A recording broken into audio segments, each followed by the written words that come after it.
Cuando ustedes hacen un examen para determinar concentración de sangre, ustedes pueden tener 3 parámetros específicos. Bueno, no me adelanto. Vamos a ver la regulación de glóbulos rojos y ya les hablo de los parámetros que se miden en sangre. Entonces, ¿cuál es el gran responsable de la regulación de glóbulos rojos?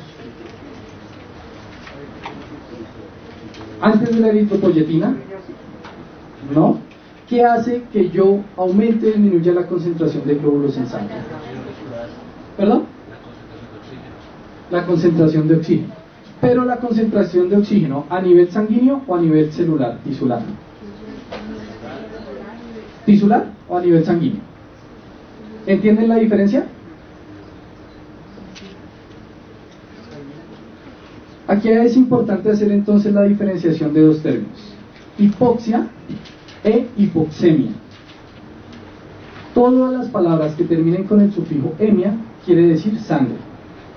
Entonces, una hipoxemia es una disminución de la concentración de sangre, de oxígeno, que al ser un gas no hablamos de concentración sino de presión parcial. Entonces vamos a decir que una hipoxemia está definida como una disminución en la presión parcial del oxígeno en sangre.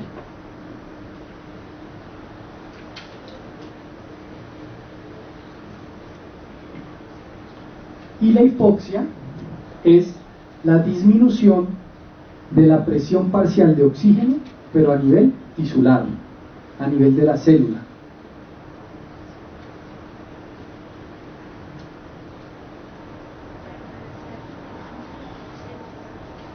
¿Verdad?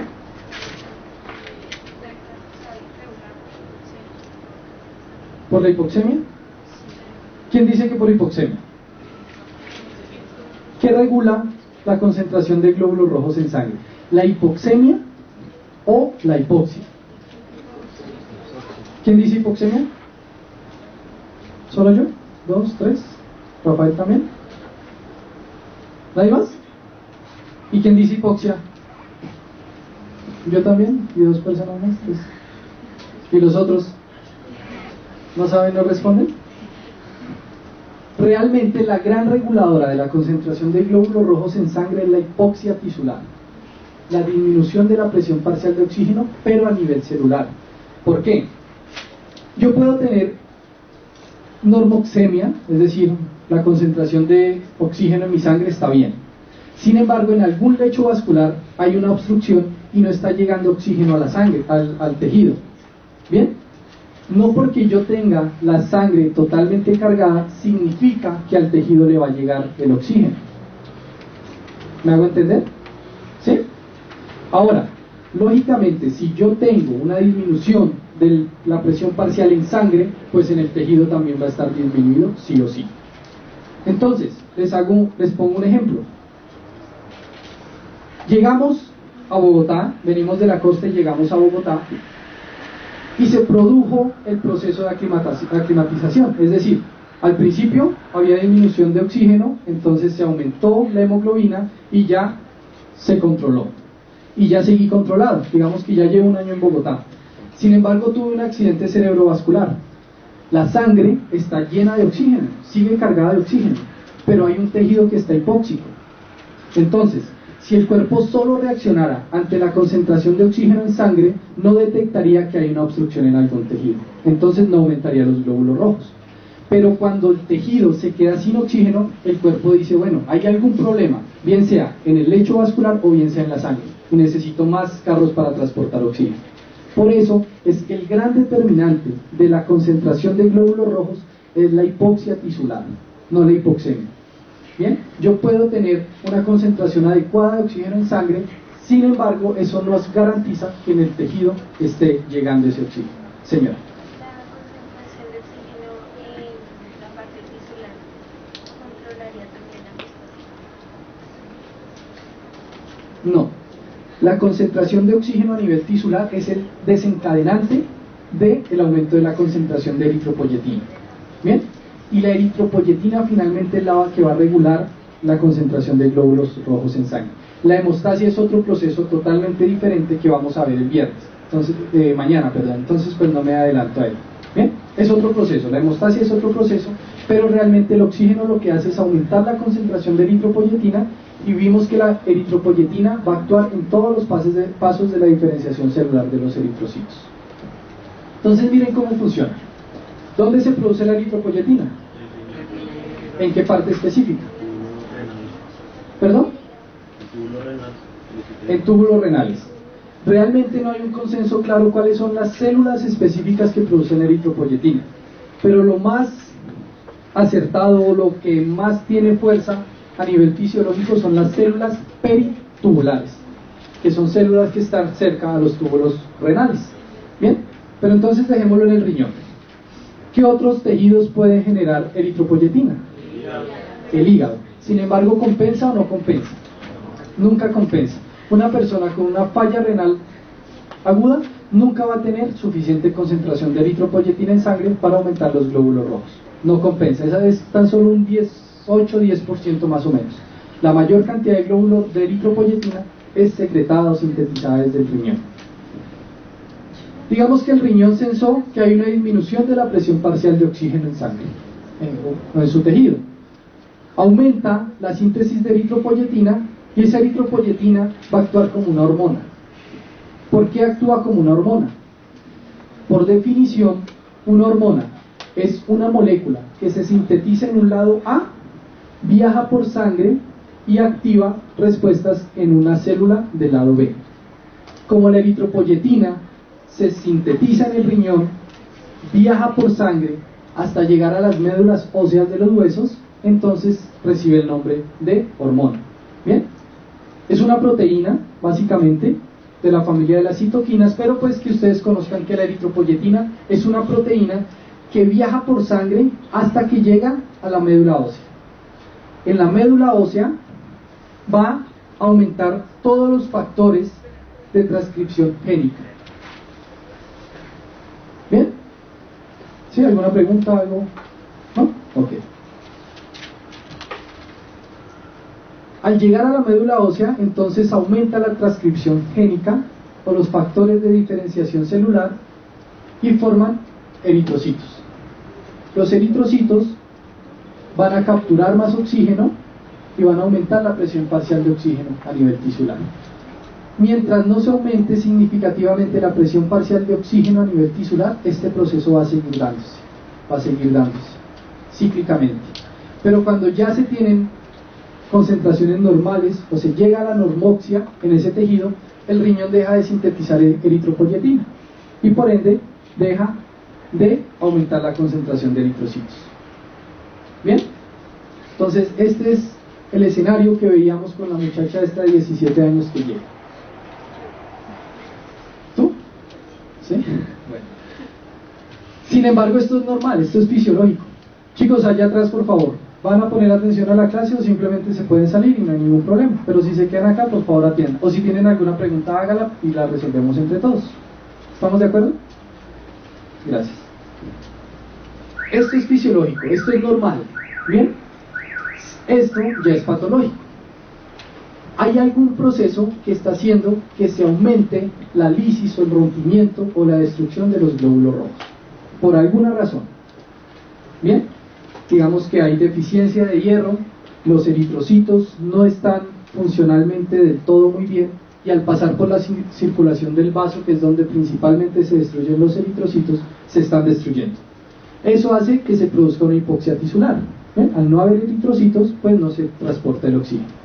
Lo detecta el riñón, sintetiza mucha eritropoyetina, porque la eritropoyetina está en función de la lisis o el rompimiento de los glóbulos rojos. Entonces, a mayor destrucción, mayor síntesis de eritropoyetina. Vemos que aquí tiene dos flechas y aquí tiene solo una, porque como esto es fisiológico, es decir, aquí no se están destruyendo, simplemente se está necesitando más, pues aumenta la concentración.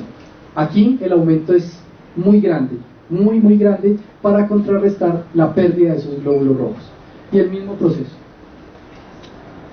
Médula ósea, aumento de eritrocitos, aumento de la presión. Si no se ha producido el significativo aumento de la presión, sigue el ciclo, hasta que se tienen valores normales. Sin embargo, como les digo, esto es patológico. Hasta que no se controle la lisis, el rompimiento de los glóbulos rojos, esto no va a parar. y no va a parar y no va a parar. Hay una patología muy común que es la destrucción de glóbulos rojos acelerada, principalmente en niños. Cuando ustedes estén en su parte clínica y llegue un niño con una anemia y ustedes ante el examen físico detecten que tiene un vaso demasiado grande, un hígado demasiado grande, ustedes pueden empezar a sospechar que tiene una anemia hemolítica, es decir, es un aumento en la destrucción de los glóbulos rojos. Si eso pasa, uno de los tratamientos paliativos, es decir, de momento, es someter a ese niño a una intervención quirúrgica para extirparle el vaso. Al extirpar el vaso, pues se disminuye el rompimiento, la destrucción de glóbulos rojos. Y son pacientes que van a tener que estar tratados con aumentos o pues con algunos tratamientos con EPO recombinante, con eritropoyetina recombinante, para que aumente la concentración de glóbulos rojos. Entonces tenemos dos escenarios: uno fisiológico normal, en el cual el riñón reacciona aumentando la síntesis de eritropoyetina y finalmente el aumento de la concentración de glóbulos rojos. Y tenemos uno patológico, que es cuando se destruyen muchos glóbulos rojos, se tiene que aumentar mucho la síntesis de eritropoyetina para contrarrestar esa pérdida de glóbulos rojos.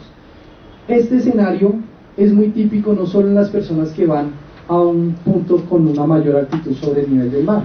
En las mujeres gestantes también se produce un aumento de la concentración de glóbulos rojos, un aumento de la masa eritrocitaria, y en los deportistas. ¿Por qué? En la mujer gestante, porque tiene un fruto de la gestación que le está consumiendo mucho oxígeno, entonces tiene que transportar más oxígeno, entonces tiene que aumentar los eritrocitos. En el deportista, ¿por qué? Porque el ejercicio físico lo que hace es generar ambientes hipóxicos para el tejido. Cuando yo hago ejercicio, lo que yo estoy haciendo es someter a mi cuerpo a breves periodos de tiempo en los cuales la concentración de oxígeno es muy baja. Entonces, una respuesta crónica a este ejercicio, o adquirida, o una adaptación al ejercicio, es aumentar la concentración de eritropoyetina y finalmente la concentración de glóbulos rojos. ¿Bien? ¿Alguna pregunta hasta acá? ¿Claro todo? ¿Repetimos algo? Me preocupa que no pregunten, muchachos. O porque todo está muy claro, cosa que no creo, o porque no han entendido casi nada. ¿Cuál de las dos es? ¿Sí van entendiendo? ¿Seguro? ¿Sí? Recuerden que si tienen preguntas, si no entienden, repetimos las veces que sea necesario. Ok. Entonces, dime.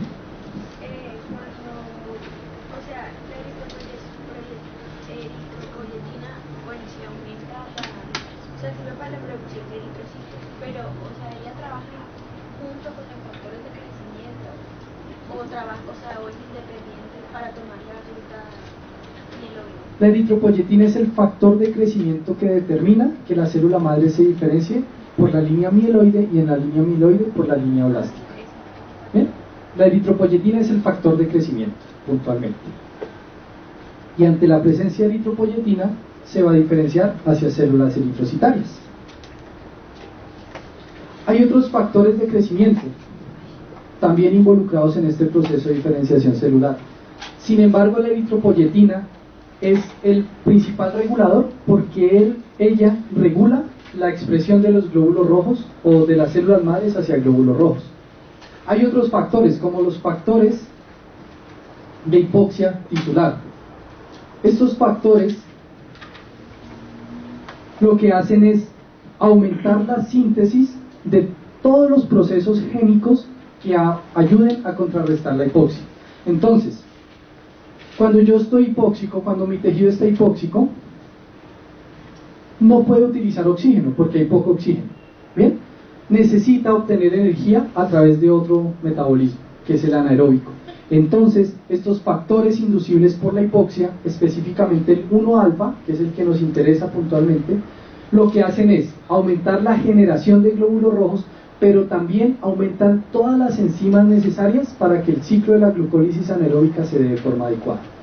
¿Me hago entender?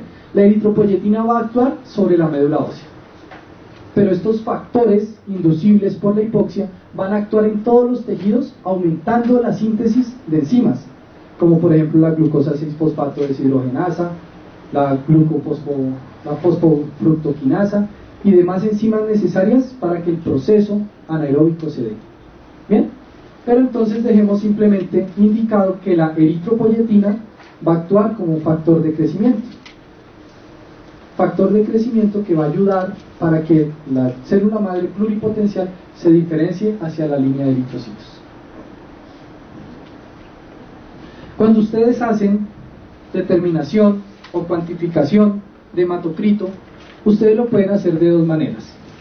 A través de una placa. Esta placa es muy inexacta, sin embargo, en lugares muy alejados donde muy seguramente los recursos económicos no son suficientes para hacer un cuadro hemático completo, pues solo van a contar ustedes con una placa.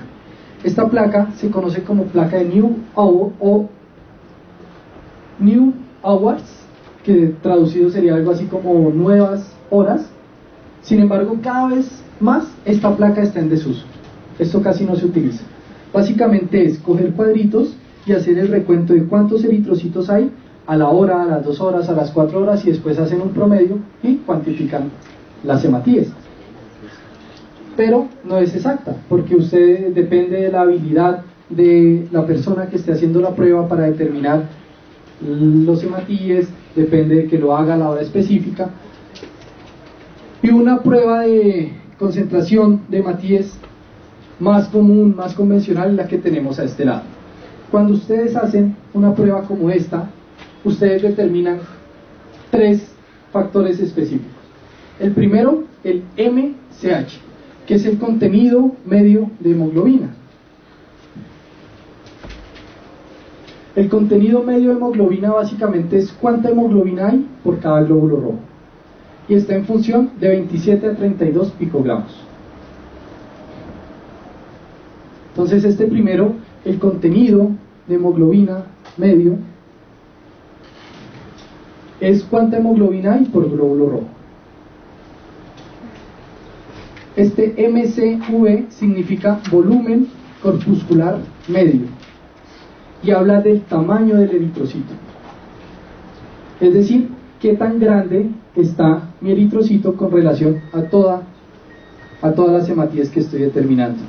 Está en torno a 80 a 100 femtolitros, significa FL, femtolitros. Una persona con una anemia microcítica va a tener un valor aquí menor que 80, porque el volumen de su eritrocito es muy reducido. Entonces aquí va a estar por debajo de 80. Y este último parámetro que ustedes determinan es el contenido de hemoglobina corpuscular medio. Mientras este contenido es cuánta hemoglobina hay por un eritrocito, este contenido es cuánta hemoglobina hay en toda la sangre que ustedes recolectaron. ¿Bien? ¿Es clara la diferencia? Esto es coger un eritrocito y mirar cuánto hay de hemoglobina dentro de ese eritrocito. Esto es coger toda la sangre y mirar cuánta hemoglobina hay en esa concentración de sangre que ustedes están determinando. Generalmente se da por litros. Y ustedes pueden dar este valor de dos formas: de 320 a 360 gramos por cada litro, o del 32% al 38% por litro. Bien, es decir, de todo el 100% de su sangre, el 32% mínimo debería ser hemoglobina. Entonces son 3 los parámetros básicamente que le sirven para determinar la cuantificación de hematíes. Bueno, aparte de esto, ¿cuál otro tenemos? Pues el hematocrito total, ¿no? Uno es cuánta hemoglobina hay por cada eritrocito, el segundo es qué tan grande está mi eritrocito, y el tercero es cuánta hemoglobina hay en toda la sangre que yo estoy recolectando. ¿Bien? ¿Claro? Perfecto. Funciones de los glóbulos rojos. Y vemos que las funciones de los glóbulos rojos son muy parecidas a lo que veíamos de funciones de la sangre. Transporte de gases. Recuerden que en el grupo M del glóbulo rojo es donde puntualmente se va a transportar el oxígeno. ¿Bien? Sin embargo, ahí mismo no se transporta el CO2. Vamos a ver cuando veamos función respiratoria que el mismo lugar de anclaje del oxígeno en el eritrocito no es el mismo lugar de anclaje para el CO2. ¿Bien? ¿Por qué? Pues básicamente porque esto es un proceso que se da en el mismo tiempo. No es que porque mi eritrocito tenga oxígeno no va a tener CO2. No, tiene oxígeno y también tiene concentración de CO2. Entonces, si lo lleva en el mismo lugar, llevaría el uno o el otro. Por eso es que la mayor cantidad de oxígeno sí se transporta en el eritrocito y la mayor cantidad de CO2 no se transporta en el eritrocito, sino en forma de bicarbonato. Amortiguación de pH sanguíneo. Entonces habíamos dicho que cuando aumenta la concentración de CO2 por acción de la anhidrasa carbónica, que hace que ese CO2 reaccione con agua, va a formar bicarbonato. Ese bicarbonato va a salir. ¿Cómo sale del glóbulo rojo?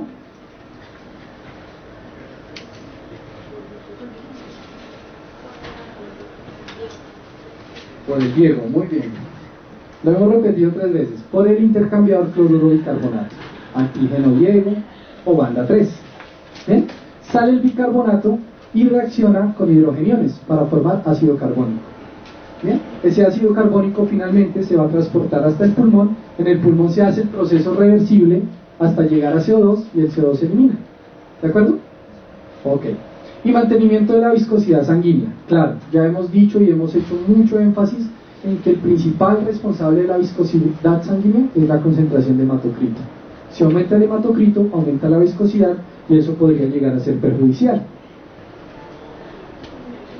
Señora. Cuando una persona sufre de acidosis, el nivel de glóbulos empieza a aumentar porque necesita transformarlo en No, la acidosis no genera nada a nivel de glóbulos rojos como tal. La acidosis lo que va a generar es un aumento en la frecuencia respiratoria, porque necesita sacar esos hidrogeniones en forma de CO2. Entonces, el factor ácido no es un factor muy potente que determine el aumento de la concentración de hematíes. Él va a actuar puntualmente, son los centros reguladores de la respiración que van a aumentar la frecuencia respiratoria. ¿Bien? Como están a corto plazo, como están en el momento, no alcanza el tiempo para que aumenten los hematíes en sangre. Ahora, recuerden que yo les dije a ustedes que hay 2 condiciones que el cuerpo no tolera muy bien. Una es la pérdida de temperatura, que finalmente se va a dar deshidratación, y otra es el pH. Para que un glóbulo rojo sea maduro y pueda transportar oxígeno, tiene que pasar alrededor de 5 días más o menos. Entonces, en 5 días del cuerpo sometido a un ambiente ácido, ya muerto. Por eso es que la concentración o la acidosis no genera nada a nivel hemático, pero sí a nivel pulmonar. ¿Alguna pregunta de las funciones de los glóbulos rojos? Hemoglobina. Entonces ya habíamos definido que la hemoglobina era una proteína que tiene anclada a su estructura un grupo M. Básicamente un grupo M es la unión a la protoporfirina 9 del hierro. Entonces, por un lado, yo tengo la globina, que son cadenas estructurales amínicas, mírenla, A, B, C, D, y dentro de esa globina yo tengo unido un grupo M. Protoporfirina 9 es una proteína que ancla el hierro y ella en su conjunto forma el grupo M, que lo vemos acá. Miren, este es el grupo globina o la proteína globina, y este es el anillo tetrapirrólico, se llama, este de aquí arriba. El anillo tetrapirrólico básicamente lo que va a tener es unido a su cadena un hierro, un ion de hierro, y ese ion va a generar unos enlaces coordinados. Miren, estos enlaces que él tiene acá son los que anclan el hierro a la estructura de la protoporfirina 9 y también lo anclan a la globina. ¿Por qué son enlaces coordinados? Porque cuando él suelta este punto de anclaje, inmediatamente hay otro punto de anclaje que lo va a tomar, nunca lo deja suelto, y así sucesivamente. Se hacen enlaces con cada cadena de las demás proteínas de forma coordinada, por eso se llaman enlaces coordinados. Cuando se tiene alguna mutación en un gen que codifique para las globinas, como es el cromosoma 16 y el cromosoma 11, esta estructura no se va a poder dar de la forma adecuada. Entonces es aquí cuando yo les decía que, por ejemplo, en la anemia falciforme, lo que pasa es que se produjo una translocación de un aminoácido. Entonces un enlace de estos coordinados no está funcionando bien, no tiene un punto de anclaje. Y al no tener ese punto de anclaje, pues la estructura de la hemoglobina se va a ver alterada y finalmente la estructura del glóbulo rojo se va a dañar. ¿Bien? Tetrapirrólico. Este es el anillo tetrapirrólico. Tiene una estructura cuaternaria, básicamente son dos cadenas unidas, que se las explico con esta diapositiva. ¿Qué ocurre si una persona por deficiencia de hierro no puede sintetizar cantidades suficientes de hemoglobina?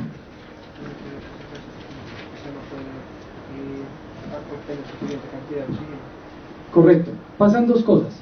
Por un lado, voy a tener unos glóbulos rojos que se conocen como fantasmas, es decir, tengo el glóbulo rojo pero no es funcional. Y por el otro lado, no va a tener este grupo, este hierro, que es ahí donde realmente se pega en la molécula de oxígeno. ¿De acuerdo? Eso es lo que pasa. Por eso, si ustedes tienen una muestra sanguínea y la analizan y ven que tiene un color pálido como este que tiene acá, glóbulos rojos colorados y glóbulos rojos pálidos, ustedes pueden empezar a sospechar que es una deficiencia de hemoglobina, porque recuerden que el hierro en la hemoglobina es lo que le da el color rojo a la sangre. ¿Dónde se forman las globinas?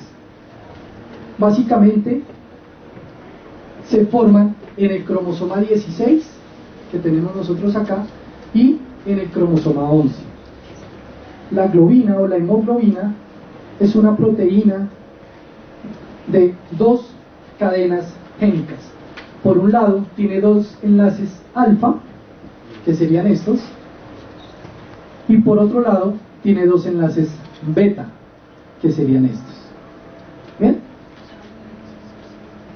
El alfa está dado por el cromosoma 16 y el beta está dado por el cromosoma 11. Sin embargo, nosotros no solo tenemos un tipo de hemoglobina circulante. Nosotros, una persona que tiene una edad entre 10, 15, 20 años aproximadamente va a tener hemoglobina A1 o hemoglobina minoritaria del adulto y hemoglobina del adulto. Y hay otros tipos de hemoglobina, que son las hemoglobinas embrionarias o hemoglobina Gower y Portland, también se conocen así, hemoglobina fetal y la hemoglobina del adulto. ¿Cuál es la diferencia de estas hemoglobinas? ¿Qué creen ustedes?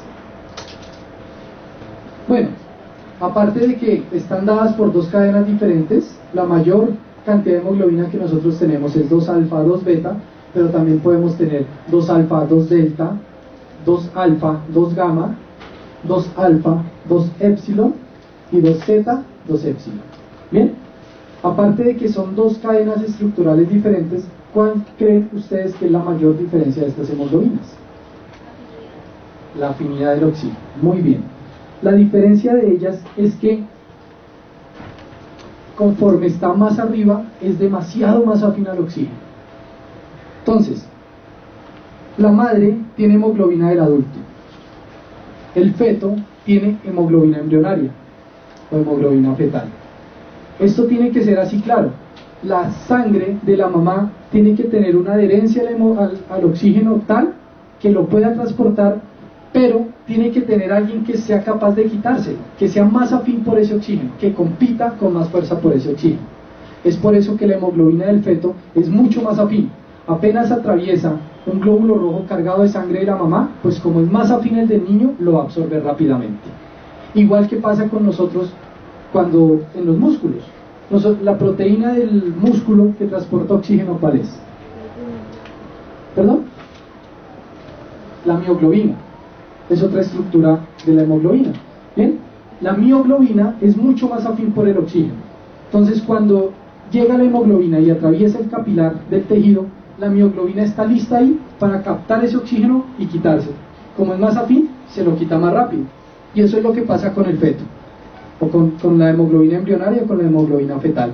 Cuando el niño nace, aproximadamente el 97% de su hemoglobina ya es del adulto, pero antes del nacimiento la mayor cantidad porcentual de hemoglobina es fetal.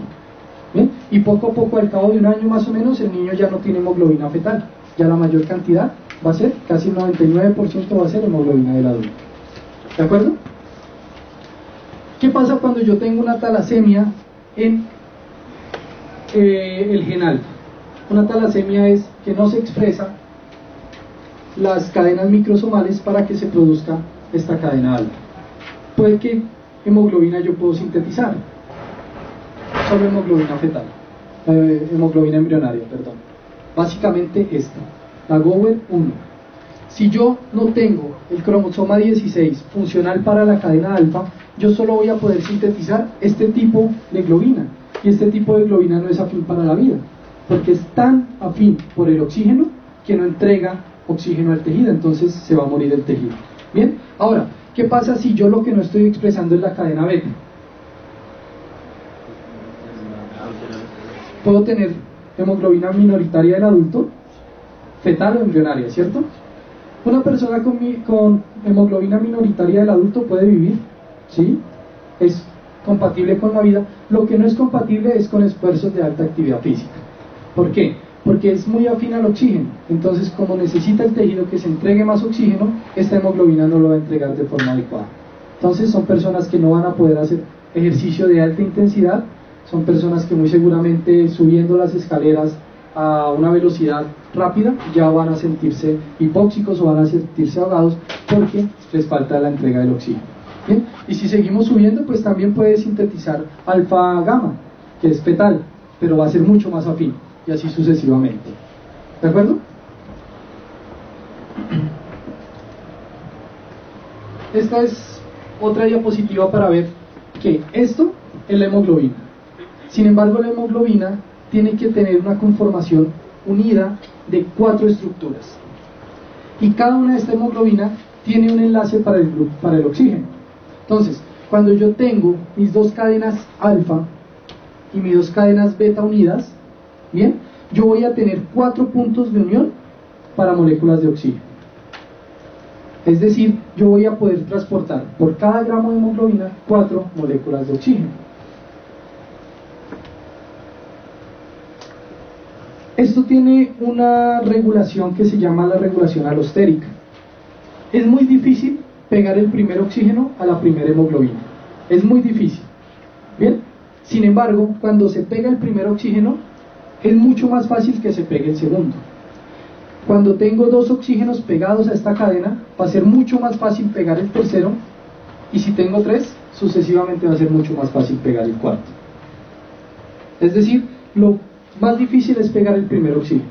Después de pegar el primer oxígeno, ya los otros 4 puntos activos de unión al oxígeno se van a distender, se van a aumentar en su tamaño, y va a ser muy fácil que capte la molécula de oxígeno.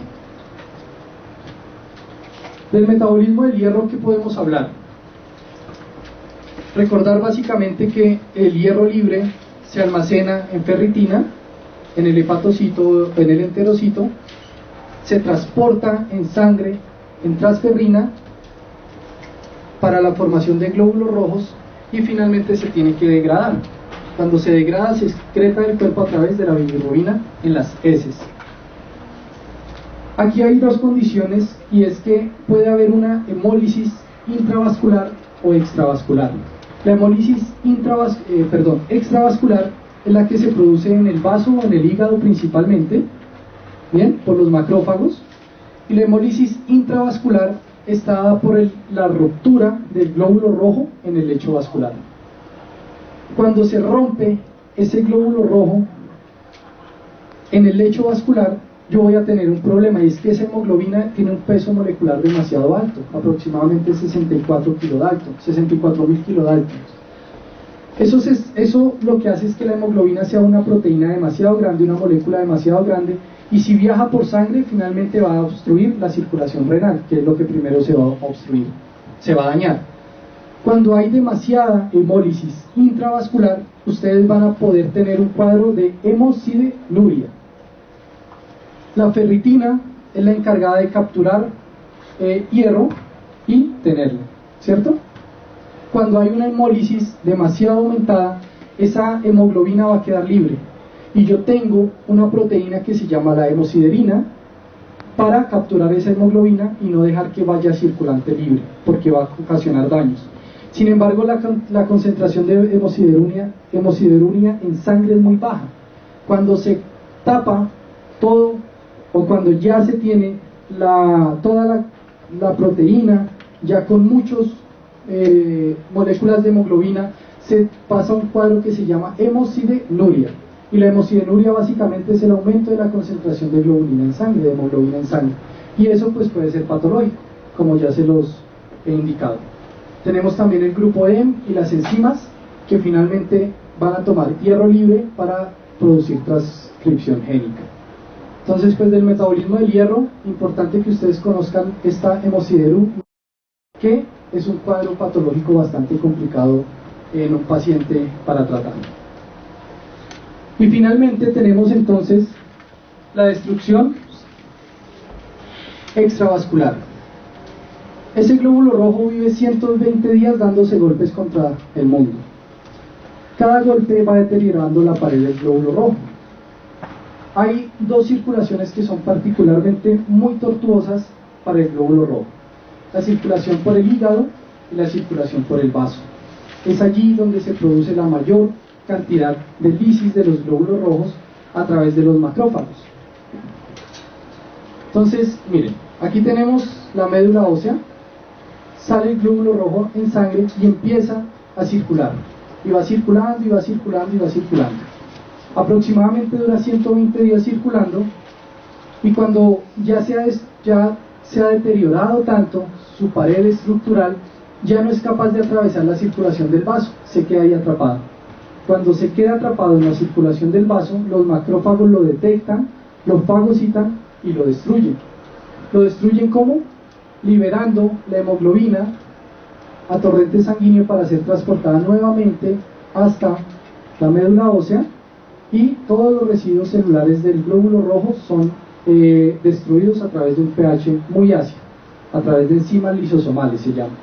Básicamente los macrófagos en los lisosomas capturan todas las estructuras, y en esas estructuras tienen enzimas lisosomales que hacen que el pH sea muy ácido y por ende destruyan todo lo que encuentren ahí.